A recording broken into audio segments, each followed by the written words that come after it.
പിന്നെ എന്താ? അല്ല, ഇന്ന് കാലത്ത് തിയേറ്ററില് ശരി, അത് പോട്ടെ. ഇനി ഞാൻ നിങ്ങളെ ശല്യം ചെയ്യില്ല. നിങ്ങളുടെ കണ്ണിൽ ഞാനത് കണ്ടു. അത് പറഞ്ഞിട്ട് പോകാൻ വേണ്ടി വന്നതാ. എന്ത് കണ്ടു? അല്ല, കണ്ണിൽ കണ്ടതുകൊണ്ട് ഞാൻ ശല്യം ചെയ്യാൻ വരില്ല. ഞാൻ പോട്ടെ.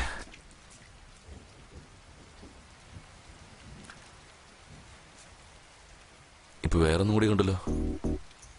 ഇപ്പൊ എന്താ കണ്ടേ? അല്ല, ഞാനിപ്പോ വേറൊന്നും കൂടി കണ്ടു. അതാ ചോദിച്ചത്, എന്താ കണ്ടേ? പറയാൻ പറ്റുന്നില്ല. ഞാൻ ചെയ്ത് കാണിക്കട്ടെ? അപ്പൊ നിങ്ങൾ ഫസ്റ്റ് ടൈം കാണുമ്പോ തന്നെ ചെയ്ത് കാണിക്കും അല്ലേ? അല്ല, പറയാൻ പറ്റുന്നില്ലെങ്കിൽ പിന്നെ എന്താ ചെയ്യാ? ചെയ്ത് കാണിച്ചാലല്ലേ മനസ്സിലാവൂ. പ്ലീസ് കുറച്ച് പിന്നിലേക്ക് മാറിയേക്ക്. അതായിരിക്കും കുറച്ചുകൂടി എളുപ്പം. ഇനി ആ കണ്ണടച്ചോളൂ.